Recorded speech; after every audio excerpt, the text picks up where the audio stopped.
आषाढी एकादशी निमित्त श्री क्षेत्र पंढरपूर इथे विठुरायाच्या दर्शनासाठी येणाऱ्या लाखो भाविकांच्या सेवेसाठी एसटीच्या 5200 बसेसची व्यवस्था करण्यात आली आहे। या बसेस घेऊन येणारे चालक, वाहक, त्यांची देखभाल करणारे यांत्रिक कर्मचारी आणि या सर्वांना मार्गदर्शन करणारे पर्यवेक्षक अधिकारी यांच्या चहा, नाश्ता आणि जेवणाची व्यवस्था मोफत करण्यात आली आहे, अशी माहिती परिवहन मंत्री तथा एसटी महामंडळाचे अध्यक्ष प्रताप सरनाईक यांनी दिली।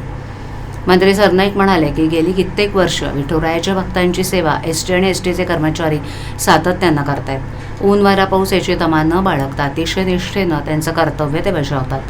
आषाढी वारीच्या काळात त्यांच्या जेवणाची आबाळ होऊ नये म्हणून यंदा स्वखर्चाने मी सलग 3 दिवस या सर्वांच्या चहा, नाश्ता आणि जेवणाची व्यवस्था, एकादशीला उपवासाचे पदार्थ देखील करत आहे। या निमित्तानं माणसातील विठुरायाची सेवा करण्याची संधी मला मिळते।